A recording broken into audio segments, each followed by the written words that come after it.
In our study of Matthew, chapter 5 began with Jesus going up a hill in order to be in a position to address the many who had come to see and hear him. He then presented in chapters 5, 6, and 7 the terms of the new covenant, the blessings and the requirements, and then concluded his message at the end of chapter 7. We come to chapter 8, and at this point, verse 1, he comes down from the hill. This is when he had come down from the mountain or from the hill, the complete Jewish Bible has. Great multitudes followed him. Many of the ones who heard what he had to say continued following him, some wanting to hear more of his teaching, and others hoping that possibly he would heal them or those that had accompanied them to hear Jesus to heal them. There were many, many who were coming, as we saw earlier, from the east, from the north, from the south, coming to Galilee in order to get close to him, in order not only to hear, but also to have various miracles of healing performed. Verse 2, and behold. Now this term behold and behold is from a Greek phrase that can mean immediately, or it can be used, as it is many times, as a transitional phrase connecting one event to another. Now, the term is used many times in Matthew's account to connect two totally separate events that relate to a specific topic or a specific subject that he's emphasizing. Sometimes those events are even taken out of their correct chronological sequence. They're out of order, in other words, as far as when they actually occurred. Sometimes we may have something that he presents that actually occurred earlier, sometimes much later, and there are other things that would fit in between.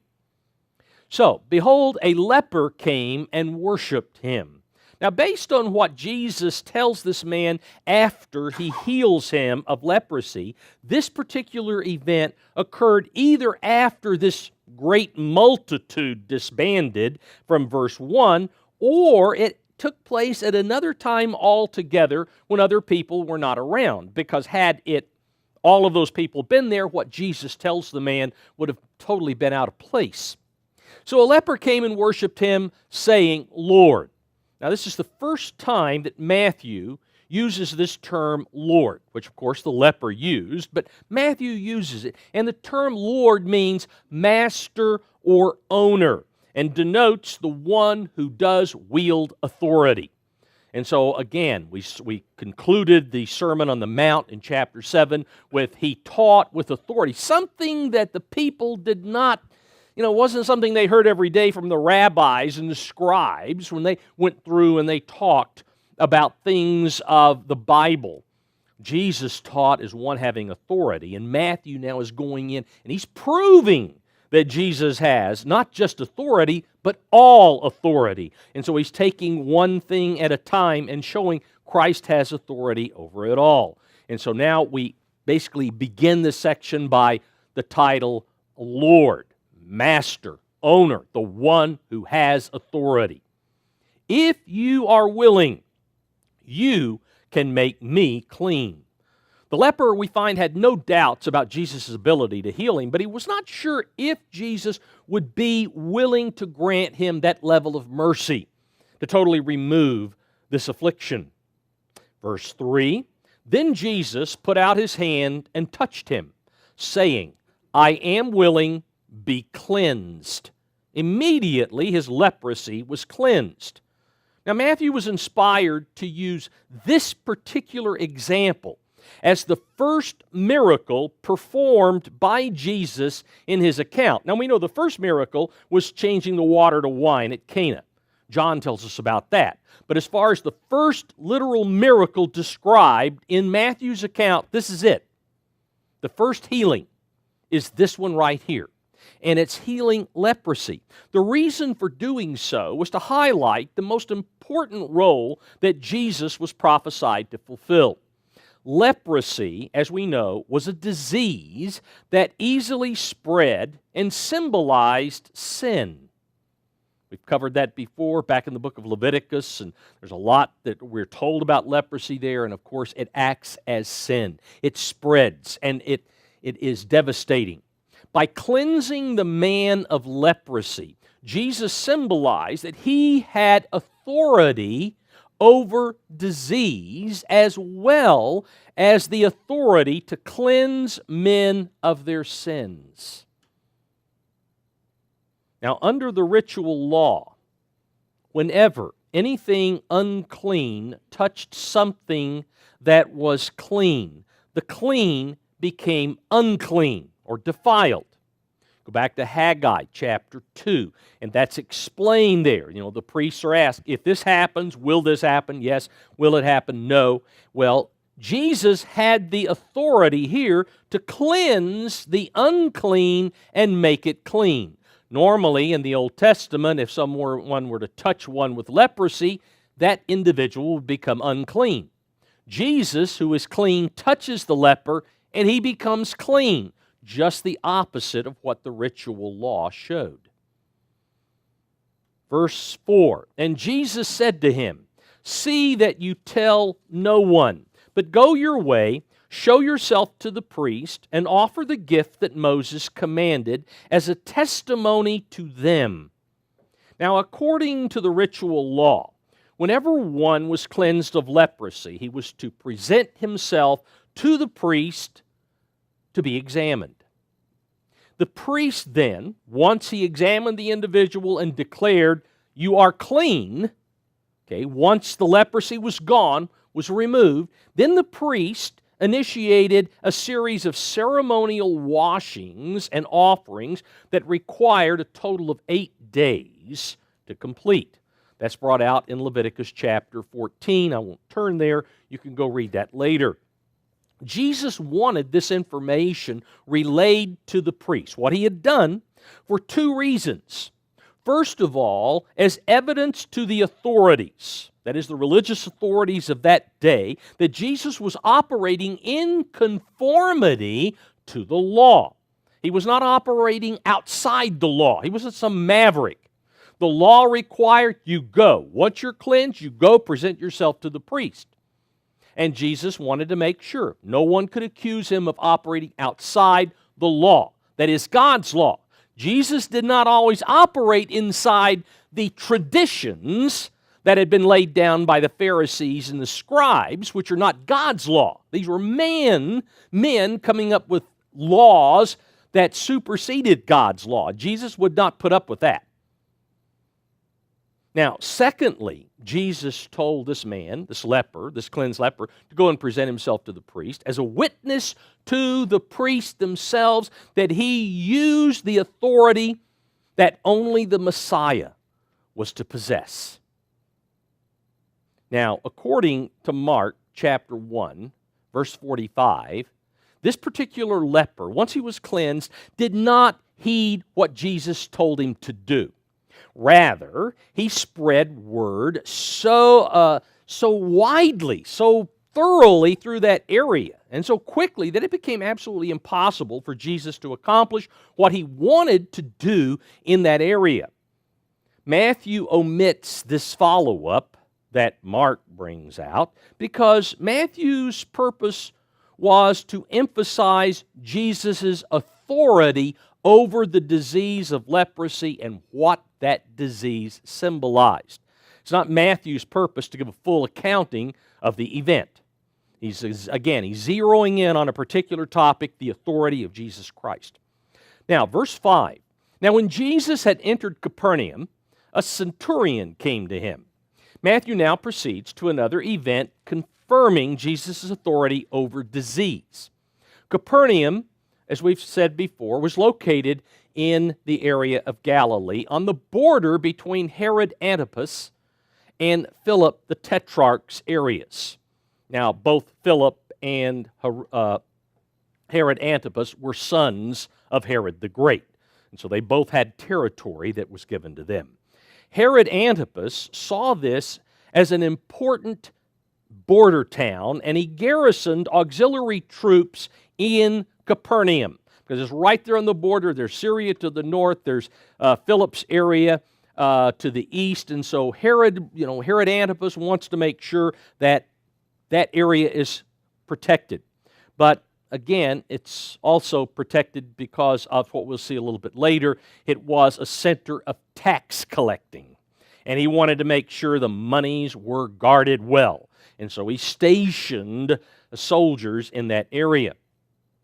Now, it's clear that this particular centurion, and a centurion, remember, was one who had power or authority over 100. Century, 100 years, okay. Centurion means over 100. And it is clear that this centurion was a Gentile. He was not a Jew, and most likely he was a Roman, based upon the fact that Roman law required legionary soldiers to be Roman citizens, and a centurion would had to have been a Roman citizen. Now, it could have been a Gentile who, there could be some way that it may not have been Roman per se, but he was considered a Roman citizen regardless of his background. Now, even though Roman troops at that time were positioned and stationed in the area of Judea to the south, none were officially stationed in the territory of Herod Antipas prior to 44 A.D. So it would be quite a number of years later before they were officially sanctioned in that area. So what we find is that Herod Antipas hired local men to act as a police force, and apparently hired a few Roman officers to train and oversee those troops in that local area. And so here we have a bona fide officer of Rome. Maybe he was retired or whatever. We're not given all the details, something we'll find out later. Anyway, the centurion came pleading with him, saying, "Lord, my servant is lying at home, paralyzed, dreadfully tormented, or suffering terribly." In Luke's account, the centurion actually sent Jewish elders that were good friends of his to Jesus and asked Jesus to come to his house to heal his servant who was about to die. Luke tells us in chapter 7 about this, and according to him, the servant was about to die. Here, the servant is suffering terribly, horribly tormented. And Jesus said to him, "I will come and heal him." The centurion answered and said, "Lord, I am not worthy that you should come under my roof, but only speak King James better has here the proper article, the. You speak the word, or give the command, the Complete Jewish Bible has, and my servant will be healed." The centurion was aware that according to rabbinic law, any Jew that entered the home or the house that belonged to a Gentile would become ceremonially unclean. He was well aware of the teaching. After all, some of his close friends were Jewish elders. There's more given about this particular centurion and how friendly he was to the Jewish community in the other accounts. Matthew doesn't bother with that because he's zeroing in on one thing. And just because the other accounts say that he sent rather than being there himself. If you send someone in your name, you are literally there. And this is the way Matthew's taking it. Not that there's really no discrepancy here. And when it says here that he sent again, he answered, "I'm not worthy for you to come." Well, Jesus was heading there, and the centurion sent some of his Gentile friends to stop him before he got to his house, according again to Luke's account. Now, the centurion did not want Jesus to come into his house because, again, he did not want to cause Jesus any extra ceremonial cleansings that he would have to undergo had he come into his house being a Gentile. And so that's the reason, I don't want you to actually come into my house. And so Jesus was stopped before he got there. Now, the centurion, again, passing this on through his friends, said, verse 9, "For I am also a man under authority, having soldiers under me. And I say to this one, go, and he goes, to another, come, and he comes, and to my servant, do this, and he does it." The centurion, who was under authority of his superiors, subject to fulfilling all of their orders, to a T, if you will, was also in authority over others.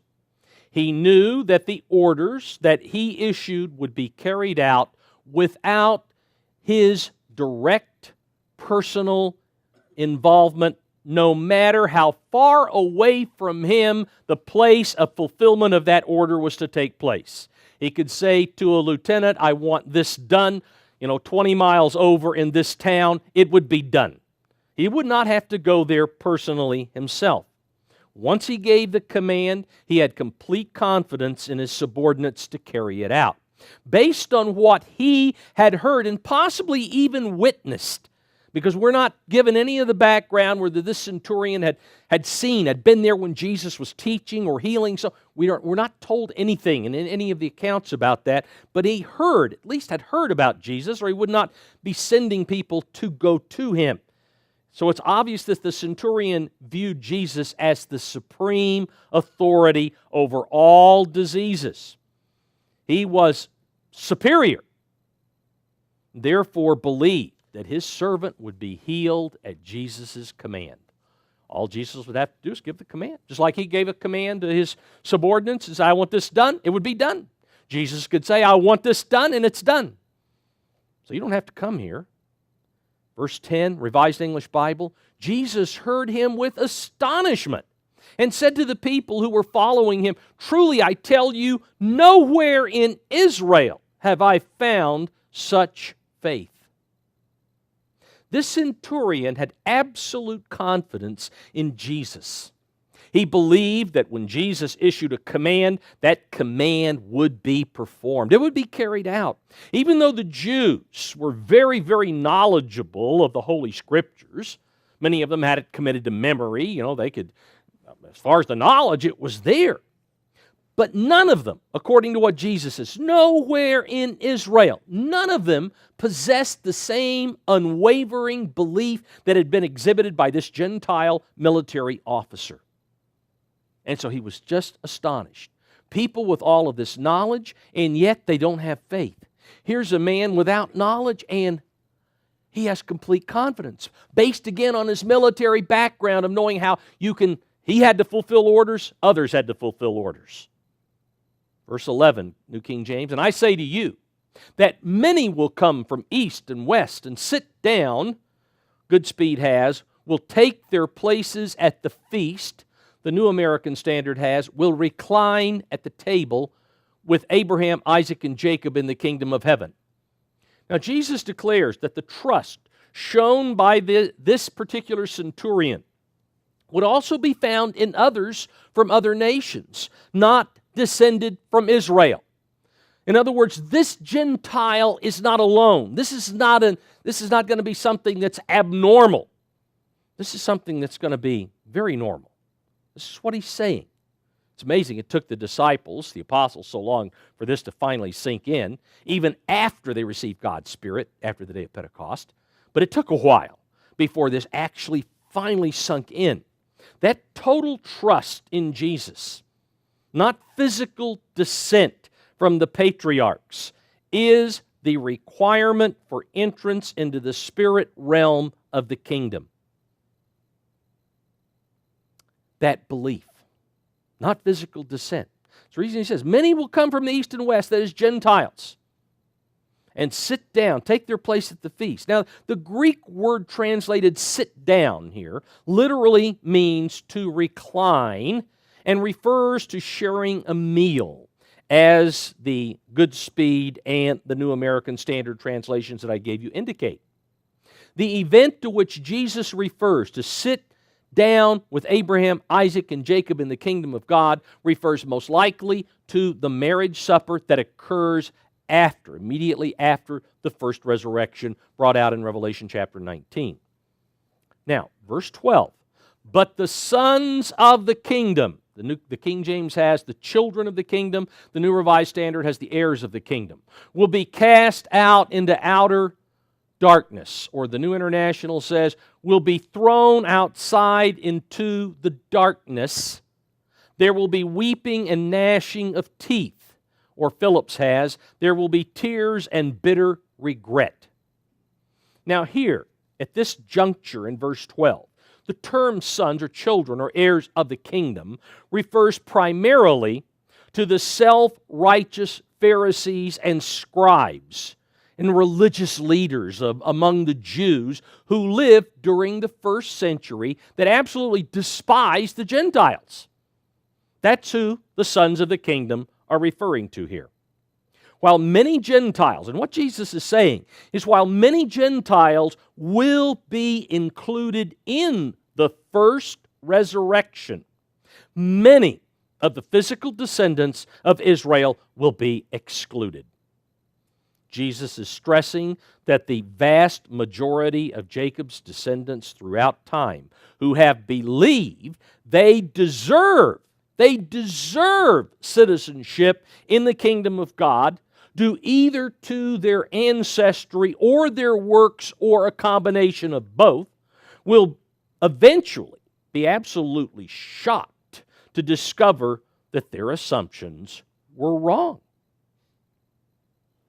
Because the weeping and gnashing of teeth, the tears and bitter regret, is a reference to what happens when they awaken at the time of the second resurrection and realize that they are still flesh and blood. They will be very upset and in anguish that they had not obtained the immortality that they thought they were going to have. So the next moment, they wake up. Why am I here naked? What's going on here?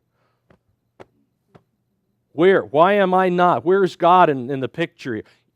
Initially, now, once, their minds are going to be open, and then they're going to come to themselves. But initially, they are going to have a rude awakening at that second resurrection because of what they thought was going to happen as they were lying on their deathbed or whatever.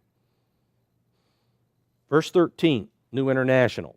Then Jesus said to the centurion, "Go, it will be done just as you believed it would." And his servant was healed at that very hour. Complete Jewish Bible says at that very moment. Goodspeed says immediately. In accordance with the centurion's belief, Jesus gave a direct command, and the centurion's servant was healed from his paralysis and pain, and apparently almost death. This miracle, along with several other specific examples, shows that Jesus had authority not only over leprosy, but also over paralysis, because this man was paralyzed. The first had leprosy. Verse 14. Now when Jesus had come into Peter's house, he saw his wife's mother lying sick in bed with a fever. Peter, along with most, if not all, of the other apostles who accompanied Jesus, was married. Paul tells us that in 1 Corinthians chapter 9, verse 5. Have we not a right, like the other apostles, to have a wife, to take a wife? Okay. Peter's house was in Capernaum. In fact, it seems that it was either right next door or very close to the main synagogue in Capernaum. That was the location. In the accounts of Mark and Luke, we discovered that this particular event that's recorded here occurred on a Sabbath day, shortly after Jesus had cast out a demon who was in a man that was attending synagogue on that particular Sabbath.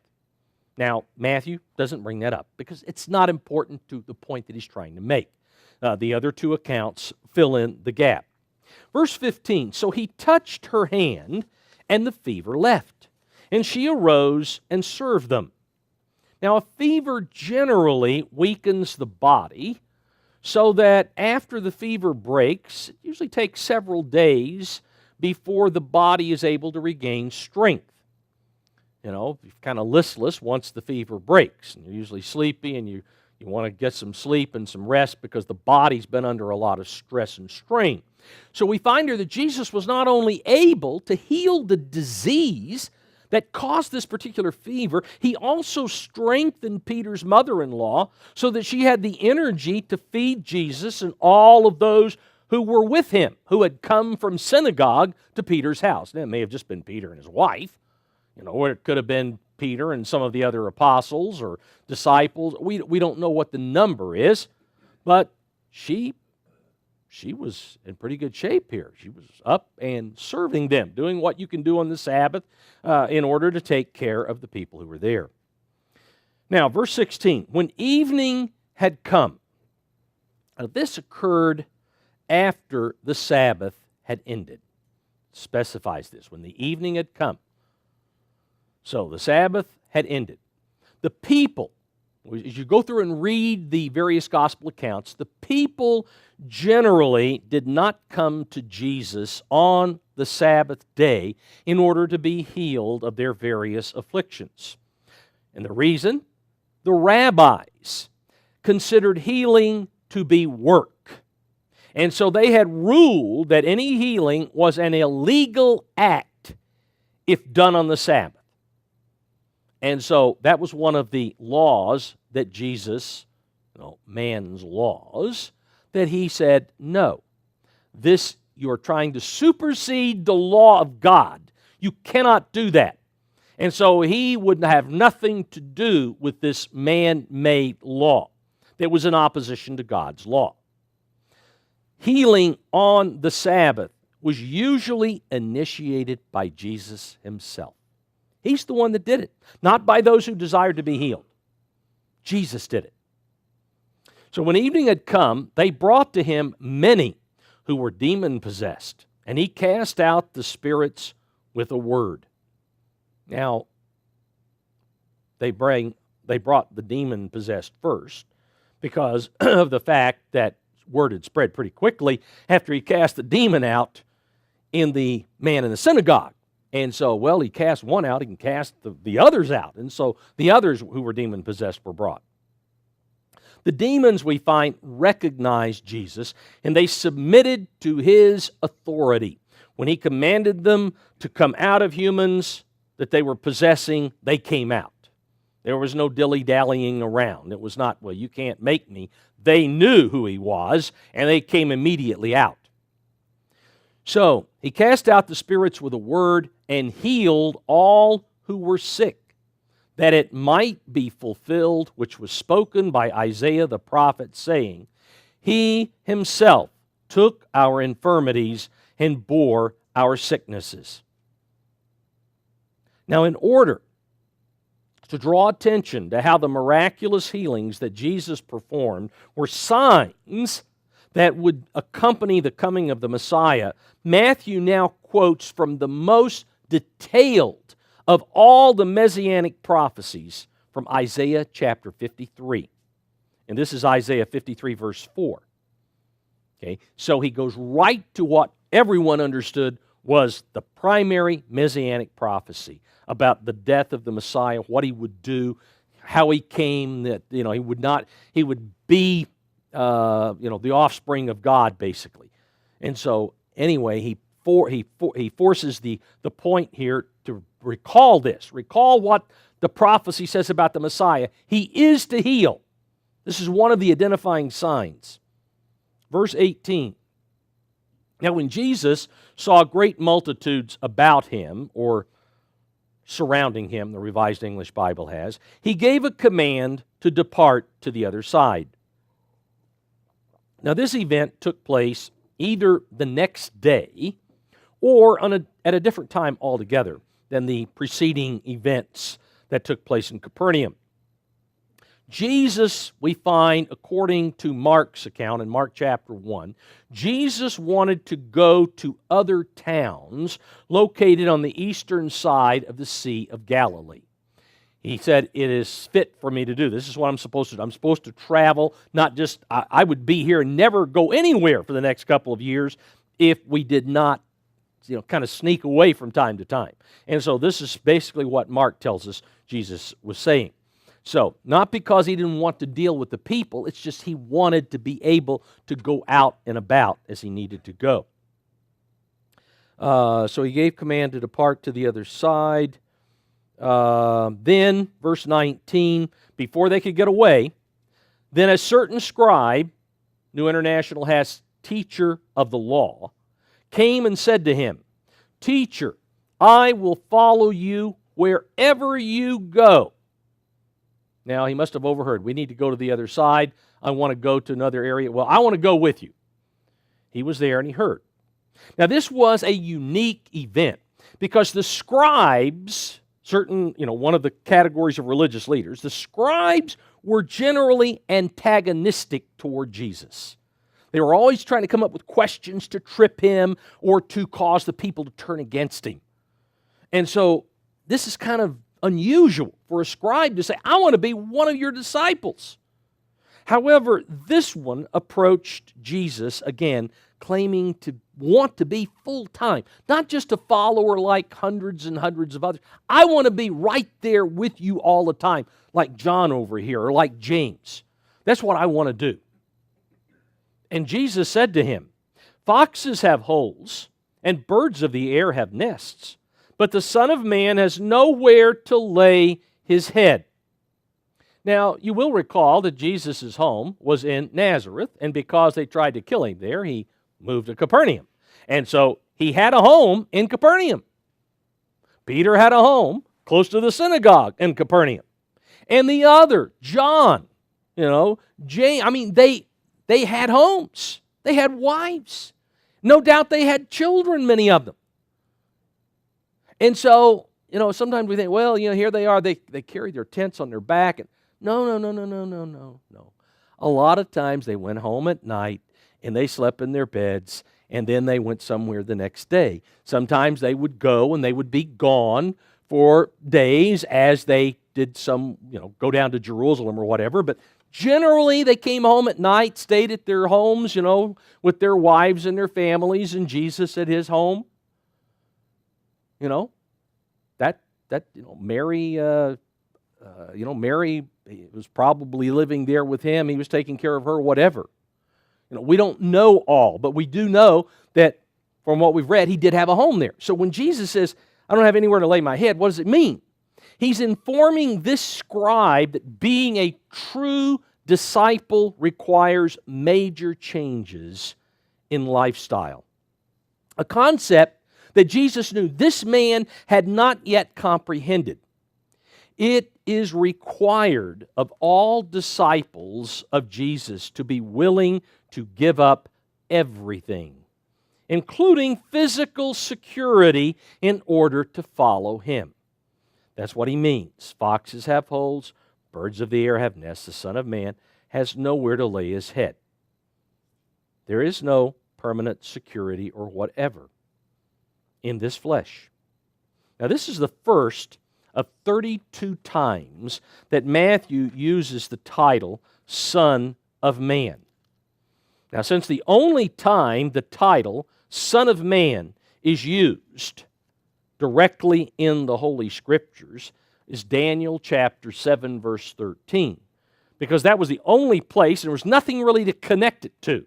One like the Son of Man, the Ancient of Days was there, and one like the Son of Man came to the Ancient of Days. That's the passage we're choosing. Because there was nothing else to connect it to, the Jews didn't comprehend that it was actually referring to the Messiah. They thought it was some other semi-divine being that was, because of the presence of the Ancient of Days and the Son of Man, some kind of semi-divine being, but they did not understand it's another reference to the Messiah. The Apostle Paul understood that the term Son of Man in Psalm 8 was a messianic prophecy about the need of God the Word to be made for a little while lower than the angels in order to die for the sins of mankind. He brings that out very clearly in Hebrews chapter 2. We won't turn there now. But the Apostle Paul, of course, this was later on. This is after Matthew. But we find that the Apostle Paul understood that very, very clearly. Matthew now shows that in addition to being the son of David, the son of Abraham, the Son of God, that Jesus also fulfills the prophecy of the Son of Man. And he's added one at a time, and now we're up to the Son of Man. And again, Matthew will use it 31 more times before we come to the close of this book. Verse 21, then another of his disciples said to him, so this means, of course, that scribe was a disciple, but he wanted to be, I want to be a permanent member of your group. I want to be there with you every day. And so then another of his disciples said to him, Lord, let me first go and bury my father. But Jesus said to him, follow me and let the dead bury their own dead. So another of his disciples refers to one of the many who sought him out in order to hear his teaching, not one of the 12. The phrase, bury my father, is a Greek idiom translated, let me go and take care of my father until he dies. That's what it means. Let me go and take care of him until he dies, and then I'll join your group. Jesus countered this man's excuse by telling him to let the spiritually dead take care of the physical things.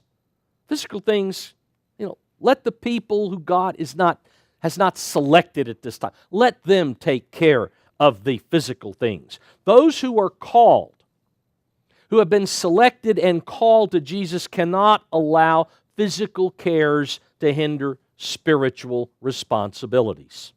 If one sincerely wants to be a disciple of Jesus Christ, he must be fully dedicated, allowing absolutely no physical obligations to sidetrack him from the responsibilities of discipleship. It's got to be that way, Jesus says. And are you willing to do this? Well, you say, nope, I've got a condition. Let me first do this. In other words, this is not coming first. What you would have to put first, you were not putting first. So no, you cannot. I can't let you be one of my close inner circle. Verse 23, Revised English Bible, Jesus then got into the boat, and his disciples followed. All at once, a great storm arose on the lake, till the waves were breaking right over the boat. But he went on sleeping. He boarded one of their fishing boats, which could accommodate comfortably 10 to 15 people, based upon what the size of fishing boats at that time and so forth and so on. Now, not only was it a fairly large boat, but according to this, it had a cabin underneath the deck where Jesus went to take a nap. Now, if you go to Mark's account, Jesus was up really early in the morning, up on the mount, praying to the Father. And so it's been a long day, and this is probably by now middle to late afternoon, and so he's tired, he's taking a nap. Jesus Christ was physical. He got tired, just like we get tired. And so he was taking a nap.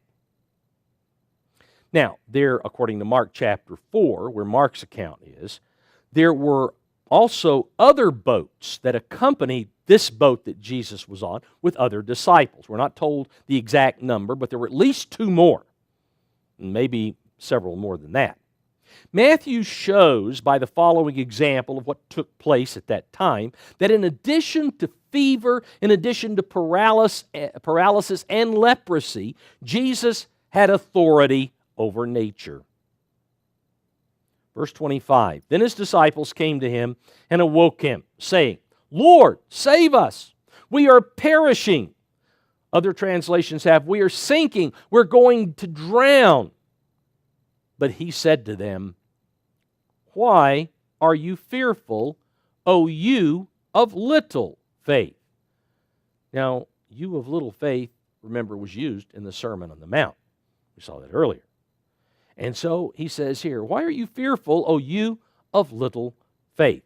Then he arose and rebuked the winds and the sea, and there was a great calm. And the men marveled, saying, who can this be that even the winds and the sea obey him? Even though, as his disciples, these men had witnessed up to this time incredible miracles, at this point they still did not fully comprehend who Jesus was. They thought they understood. They believed he was the Messiah, but they believed that in the same way as was understood by the Jewish community of that day. He was no more than a mortal man who was to come and lead the nation into superpower status over other nations, conquer Rome, and throw off the yoke of Rome. That's what they imagined the Messiah was to be. But who can this be? He commands the wind, he commands the sea, and they obey him immediately. This is more than what we ever understood the Messiah would be. Verse 28, the New International has, when he arrived at the other side in the region of the Gadarenes, or the New King James has the Gergesenes, 2 demon-possessed men coming from the tombs met him. They were so violent that no one could pass that way. Now, some translations have Gadarenes, like the New International, others Gergesenes, like the New King James. The correct translation is the Gergesenes. The Gergesenes were a Canaanite-descended group of people who resided in the town of Gadara. And so they used the name of the town and called them Gadarenes instead of the Gergesenes. And the town of Gadara was located on the opposite side, the opposite shore of the Sea of Galilee from Capernaum.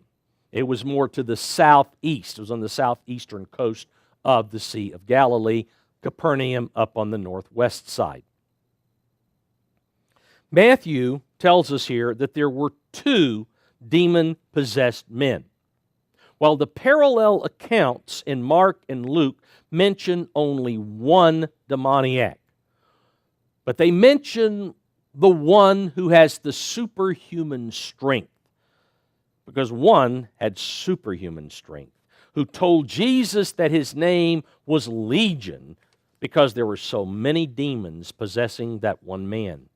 That's in Mark chapter 5. That man was so strong with all the demons that when the people of the area were able to finally pin him down and put chains on him, he was able to rip the chains off as though there were nothing more than twine. He had superhuman strength. Thus, people stayed away from that whole area down by the seacoast because there was genuine concern that these demon-possessed men would possibly kill somebody. So they stayed away, gave them space. Verse 29, and suddenly they cried out, saying, "What have we to do with you, Jesus, you Son of God? Have you come here to torment us before the time," or the complete Jewish Bible has, "before the appointed time"? The demons knew exactly who Jesus was and said this very sarcastically, in all likelihood. Demons know that their days are numbered, but they also knew that then the time was not yet right, and were basically complaining that Jesus had come after them too early. Now, Jesus was the one who cast them down. That's the reason I knew who he was. And now he's come for us again. But it's not time yet. We know that it's not time yet. 2 Peter 2:4, I'm not going to turn there, but this, of course, tells us that God cast the angels that disobeyed to Tartarus and committed them to chains of darkness to be kept until the time of judgment. And so they know there's a time of judgment coming. We'll come into chapter 25 of Matthew. Later on, we'll see that there is a lake of fire prepared for the devil and his angels, or the demons. And so they know what ultimately is supposed to happen. And so, but it's too early. You come too early. Verse 30. Now a good way off from them, there was a herd of many swine feeding. So the demons begged him, saying, "If you cast us out, permit us to go away into the herd of swine." Now, Mark's account records for us that there were about 2,000 hogs in this herd. That's more than just to take care of the garbage. Okay, so these were being bred for meat. That indicates that raising pigs, to have that number, raising pigs was a major enterprise in that area. The eastern area of Galilee was populated by many Gentiles. Again, the area of Decapolis. We talked about Decapolis before, the 10 cities, 10 towns. They're the southeastern side of Galilee. And so on the other side, in this basic area, those towns were established by the soldiers of Alexander the Great that remained in the area. So there was a high Gentile population there. And so it's most likely that the owners of the pigs were Gentiles and not Jews. Could have been Jews, but most likely it was probably Gentiles. Verse 32, Complete Jewish Bible has, "All right," Jesus says, "go," he told them. So they came out and went into the pigs, whereupon the entire herd rushed down the hillside into the lake and drowned. This seems to indicate that the demons entered into many, if not all, of the pigs, which caused them to panic. Now, it wouldn't take every pig to have a demon to panic, but if a significant number were all of a sudden possessed by this eerie feeling that they had never felt before, then some of them starting to run, the others would automatically take off after them. But again, the one demon or the one man said, "I am Legion." Legion means anywhere from 3,000 to 6,000. Did he have 2,000 demons in him? We're not told. We have no clue exactly how many. So maybe there was a demon for each pig. Maybe that's the case. Don't know. But they did panic, and it led to the deaths of these animals. Generally, God does not allow demons to perform physical actions directly in the physical realm. Generally speaking, they can only do so by taking possession of a physical entity. Or sometimes they can act if a person opens himself up to their influence, like things flying off shelves and things of that nature. Sometimes, but to actually do something in the physical, it's not just allowed. Otherwise, it'd be popping up all over the place. And God's got them in restraint here. This is Tartarus. This earth is where they are. They're not out there, with Jor-El or whatever.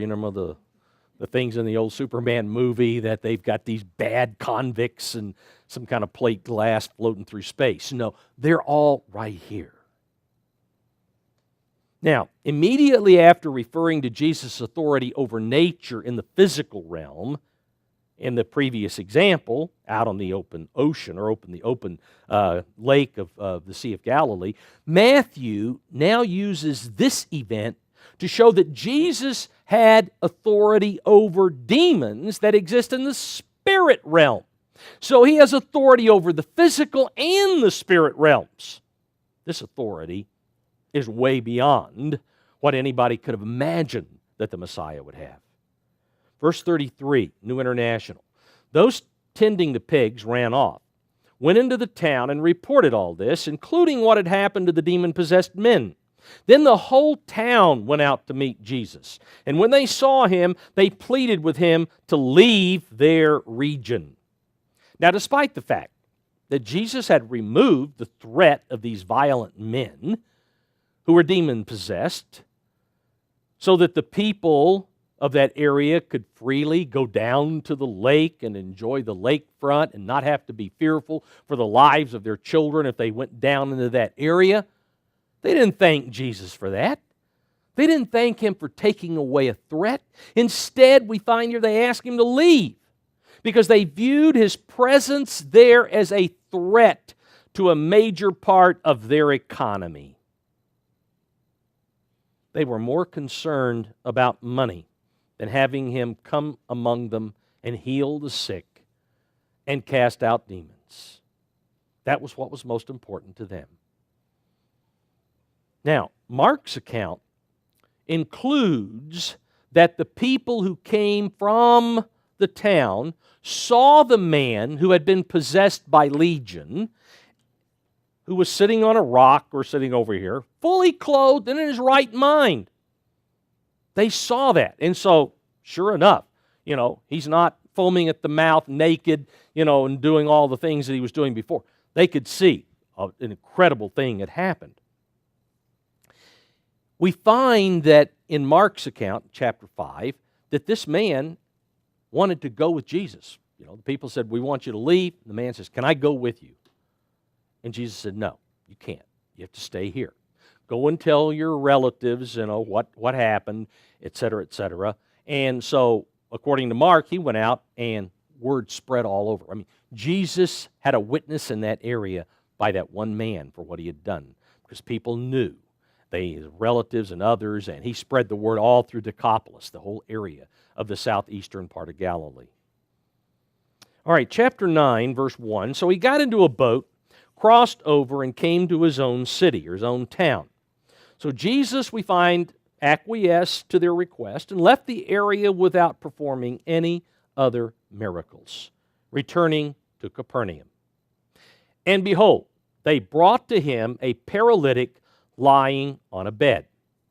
Now, using information from Mark and Luke, it's clear that this particular event did not occur immediately after Jesus returned to Capernaum.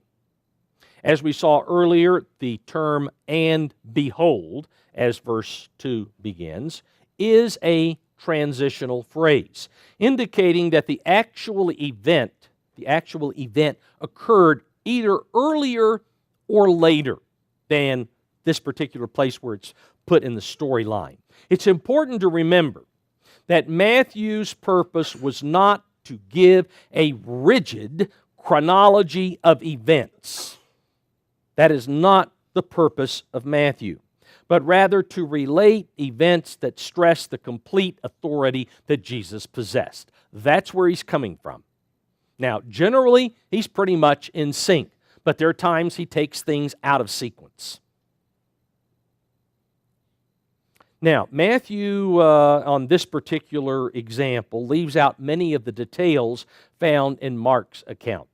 According to Mark, there was such a huge crowd that had come and surrounded the house where Jesus was, that the 4 friends of the paralyzed man could not get him close enough to the door to even go into the house. So they went up the stairs to the top, flat roof house, and they began to remove the tiles and to open up the center of the house in the room where Jesus was located, and then they let the man down into the room where Jesus was. It's at this point that Matthew picks up the story. And Jesus, seeing their faith, said to the paralytic, "Son, be of good cheer. Your sins are forgiven you." Jesus was not only referring to the faith of the paralyzed man, but also the faith of those who had let him down into the room in an attempt to make him more accessible to Jesus. Jesus then made this pronouncement of the forgiveness of the paralytic's sins. To heal him in the process, for such a miracle to happen, the crowds would have surely been awed. However, rather than stating the reaction of the crowd, Matthew, in verse 3, draws attention to the reaction of the scribes who were present. Verse 3, "And at once some of the scribes said within themselves, 'This man blasphemes.'" The scribes, those who copied the Holy Scriptures. They made copies so that each of the synagogues could have their scroll of Genesis, the Torah. They could have the scrolls of the prophets and of the writings. These are the ones responsible. That's the scribes. They not only copied the Holy Scriptures, but they were also considered by the people to be authorities on the meaning of the Scriptures. And so they were very well versed because of their profession of being copyists. we find here that they said nothing. They only thought this. They said within themselves, this man blasphemes. Now, the reason they said that is because they were very well aware that the Holy Scriptures teach that only God can forgive sin. Only God. Back in Exodus chapter 34, this was when Moses wanted God to allow him to see him, and God says, okay, I tell you what, I'm going to walk by, I want you to stand back over here, I'll let you see my backside. Well, here in chapter 34, verse 6, and the Lord passed before him and proclaimed, the Lord God, merciful and gracious, long-suffering and abounding in goodness and truth, keeping mercy for thousands, forgiving iniquity and transgression and sin. So the Lord God is the one who forgives sin. In Isaiah chapter 43 and verse 25, even I am he who blots out your transgressions for my own sake, and I will not remember your sins. The scribes were very familiar with the fact that the Torah and the prophets and even the writings would teach that God forgives sin. It's only God. He's the only one who has that level of authority to be able to forgive sin. That they understood. So these scribes, here in chapter 9, verse 3, considered Jesus' proclamation of forgiveness of sin as a claim of divinity, and therefore they considered him a blasphemer. He was blaspheming. Verse 4, but Jesus, knowing their thoughts, said, why do you think evil in your hearts? Now, since the scribes despised Jesus and refused in their minds to believe he possessed any divine authority, he responded to the scribes by offering them proof of his ability to forgive sin. How did he do that? He read their minds. He read their thoughts, something that only God can do. You know, we all are familiar with 1 Samuel 16:7, where God told Samuel, God does not see as man sees. Man looks on the outward appearance. God looks on the heart. God knows what is being thought. David in 1 Chronicles 28, verse 9. The New Revised Standard translates here, and you, David's telling Solomon, and you, my son Solomon, know the God of your father, and serve him with single mind and willing heart. For the Lord searches every mind and understands every plan and thought. God understands every thought. God does this. And those scribes knew that only God could read the mind. Back in chapter 9, verse 5, Jesus continued on. Why do you think evil in your hearts? For which is easier to say? Which is easier to say? Your sins are forgiven you, or to say, arise and walk? Now, either proclamation and resulting action could only be accomplished by the authority of God. God's authority. Only way it can be done. Miraculous healing, it's going to be God that does it. Forgiveness of sin, it's going to be God who does it. Verse 6, but that you may know, or as the complete Jewish Bible has here, but look, I will prove to you that the Son of Man has power, or authority, the New Revised Standard has authority on earth to forgive sins. Okay, I'm going to show you I have the power to forgive sins. How does he do this? Then he said to the paralytic, arise, take up your bed, and go to your house. And he, the paralyzed man, no longer paralyzed, arose and departed to his house.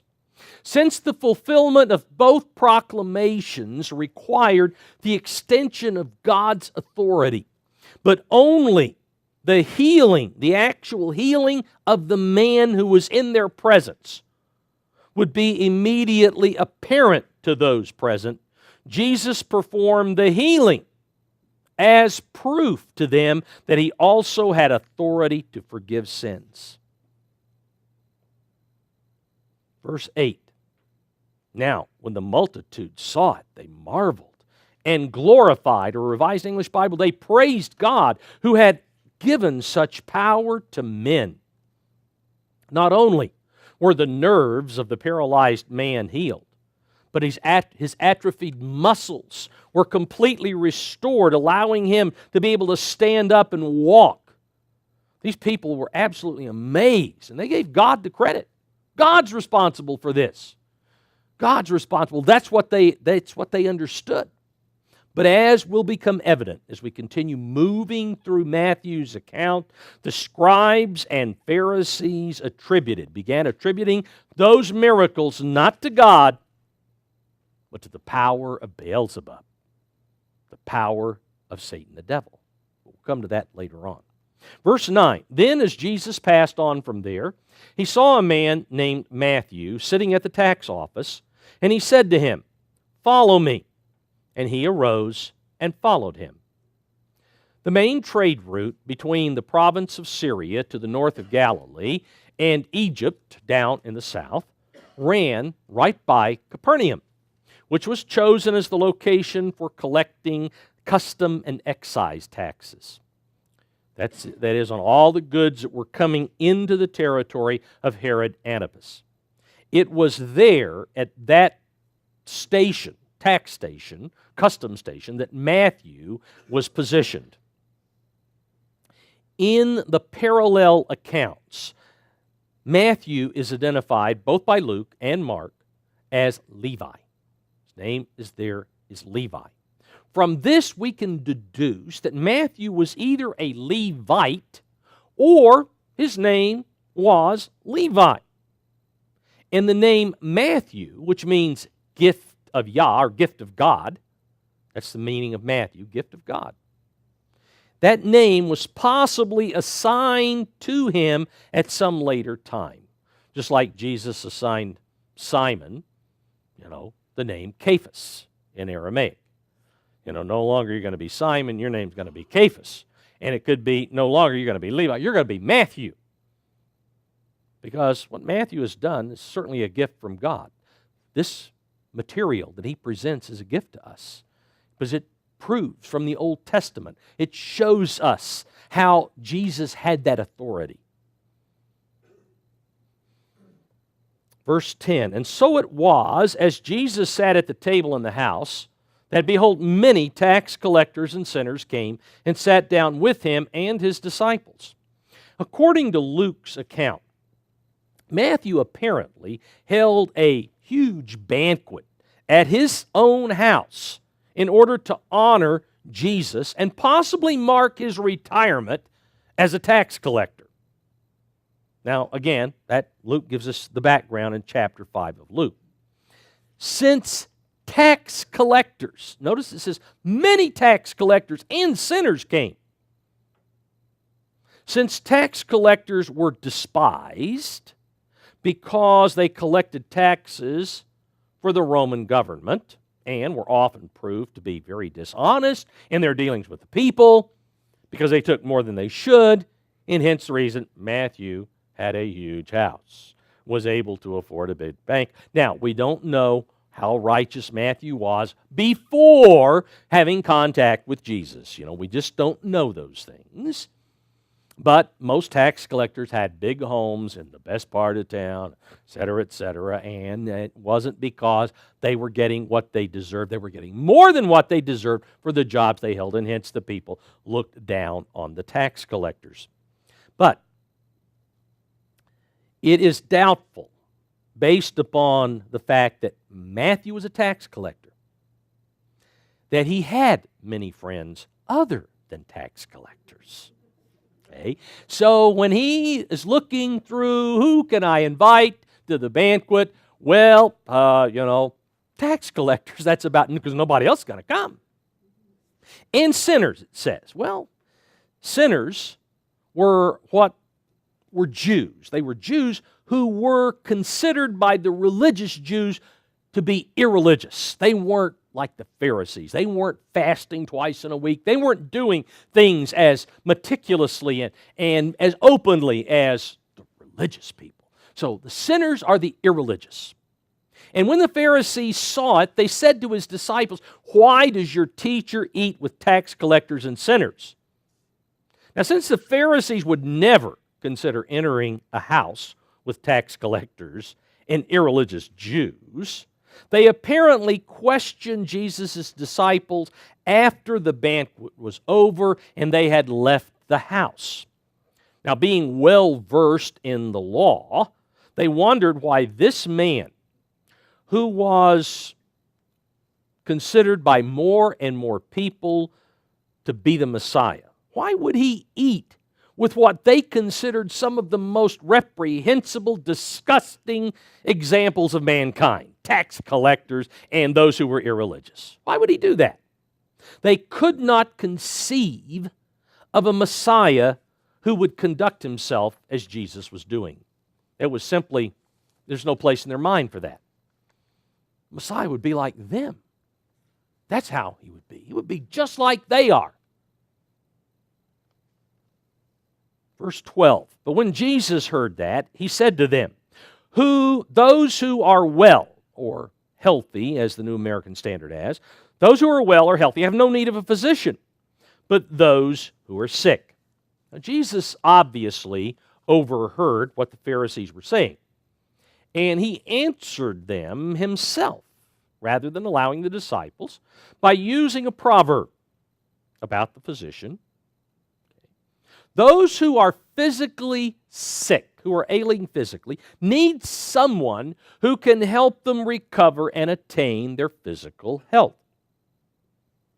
Those who are spiritually sick, the sinners, tax collectors, as the Pharisees would think, those who are spiritually sick from sin need the one who can heal them spiritually, just as much as the physically ill need one who can heal them physically. Just as a doctor is willing to be present with one who is sick, so Jesus was willing to be present with the sinners. That's what his proverb means. But, he goes on in verse 13, go and learn what this means. Rather than thinking the thoughts you're thinking, go and mull this over. He quotes here, I desire mercy and not sacrifice. He's quoting Hosea chapter 6, verse 6. You who are so astute, the scribes of you Pharisees, what does this mean? What did God mean when he said, I desire mercy and not sacrifice? Jesus goes on, for I did not come to call the righteous, but sinners to repentance. Now, Jesus gave them that quote to show that God would rather see mercy extended to others than physical compliance to laws for self-centered reasons, which was exactly the opposite of what the Pharisees believed. Because they looked at physical adherence, that was it. Every 10th leaf of the mint. 1, 2, 3, 4, 5, 6, 7, 8, 9. 10th one, this one goes to God.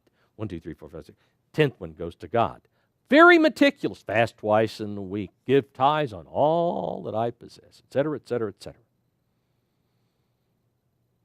After telling them the fact that God desires mercy rather than sacrifice, the rituals that they perform, for I did not come to call the righteous but sinners to repentance. He stresses here that it was not his intention to invite and lead to repentance those who believed themselves already to be righteous, but rather to actually go to those who knew they were not righteous. That was his audience, and so they were excluded. Verse 14, then the disciples of John came to him, saying, why do we and the Pharisees fast often, but your disciples do not fast? The Pharisees were known to be very strict in their religious practices. John the Baptist's disciples were even more so. They practiced an ascetic lifestyle. They modeled the way to live after the way John did. Remember, John was in camel hair, and he was eating locusts and wild honey. I mean, they were very ascetic. They were fasting often and going without what many would consider, what they considered luxuries, what other people would say the normal necessities. That was the mentality of John's disciples. They were very troubled over differences in what they had learned from John and in what the disciples of Jesus either did or did not do. From Mark's account, it seems, Mark chapter 2, it seems that John's disciples and the Pharisees may have been fasting on the very day of Matthew's banquet. And so here, John's disciples and the Pharisees are fasting, and Jesus is leaving with his disciples from this big gala event, and everybody's, been eating and drinking, and what's going on here? That's supposed to, John said that this is the Messiah, this is the one. What's going on here? And so they just didn't know what to think. Now, fasting, as we all know, is required by God on one day out of the year. It's required, the Day of Atonement. And it's required in order to symbolize the suffering being experienced by the physical creation because Adam surrendered the dominion of the earth to Satan the devil. Romans chapter 8 goes into that. The whole creation groans and travails, and again, we picture that through this fasting. The Jews, the southern kingdom, or what was left of the southern kingdom, added several more annual fast days on which they mourn. And they do this in order to commemorate tragic events that occurred to their ancestors because those ancestors were disobedient to God. And so they mourn in their fasting. Zechariah chapter 7 goes through and tells you which days those are and for what reasons. Several examples are given in the Holy Scriptures showing that fasting was done often during times of mourning. In 2 Samuel chapter 1, you have David and all of his men mourned, they fasted and mourned over the death of Saul and Jonathan. You find Daniel in Daniel chapter 10 fasting and mourning over what the people had done in order for the southern kingdom to be ripped out of the land and sent into Babylonian exile. Fasting is also, we are shown in the Bible, a tool to be used when it's needful to draw closer to God. Joel chapter 2, very, very specific on that. And we'll see later on in Matthew chapter 17 that Jesus said sometimes if you go to cast out a demon, you had better fast because you've got to be extremely close to God in order to get those demons to listen to what you have to say before they'll recognize your closeness to God. Now, verse 15 goes on in the Revised English Bible. Jesus replied, why do your disciples not fast? And yet we and the Pharisees do. Can you expect the bridegroom's friends to be sad while the bridegroom is with them? So in responding to John's disciples, Jesus referred to the analogy that John had earlier used when used concerning his relationship with Jesus. Back here in John chapter 3, verse 29.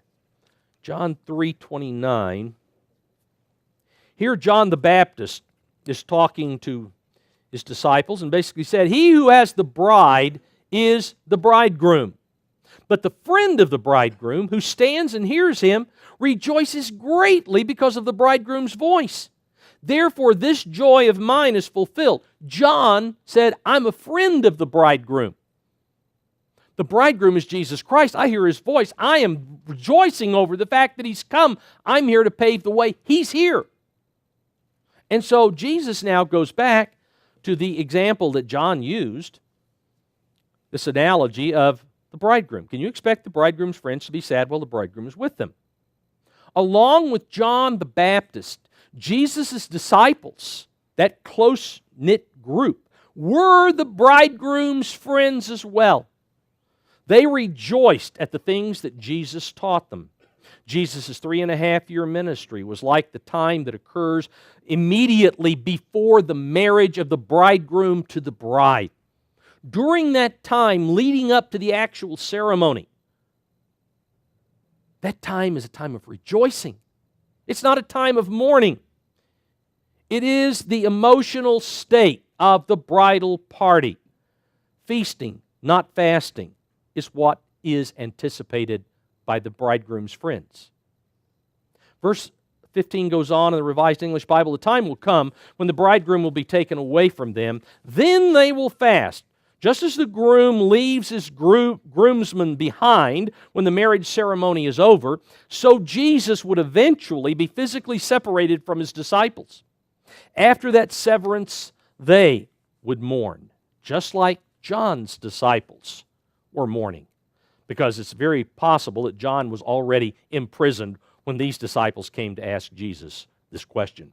This is the first time in Matthew's account that Jesus indicated what would happen to him when he completed the work that the Father had given him to do.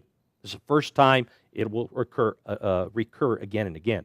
Verse 16 goes on in the Revised English Bible, no one puts a patch of unshrunk cloth on an old garment, for then the patch tears away from the garment, leaves a bigger hole. Jesus now goes on to explain to John's disciples why there was a difference in what they understood to be correct religious practice and what his disciples did. In fulfilling his earthly ministry, he did not conform to many of the traditions of the elders and practices of the various Jewish sects of that day. This was because his message was about a new relationship between God and man. Jesus' role, or I should say John's role, was to prepare the way for Jesus. Jesus was the messenger of the covenant, of the new covenant, not John. So Jesus tells them that the message of the new covenant that he brought and taught his disciples could not be patched onto the old traditions and teachings that had been developed from the Sinai covenant, which were central to the religious practices of various Jewish religious sects of that day and time. Can't be done. Verse 17, complete Jewish Bible, nor do people put new wine in old wineskins. If they do, the skins burst. The wine spills and the wineskins are ruined. No, they pour new wine into freshly prepared wineskins, and in this way, both are preserved. Jesus continues to explain the incompatibility of the accepted religious practices of the Jews at that time with the requirements of the new covenant. In this analogy, he shows that the new wine is symbolic of the new covenant, and that the new wineskin into which it goes represents a different receptacle for that covenant. The old wineskin was the physical nation of Israel. The new wineskin is the spiritual nation of Israel. And that brings us to Jesus' answer to John's disciples, and we will pick up verse 18 next time.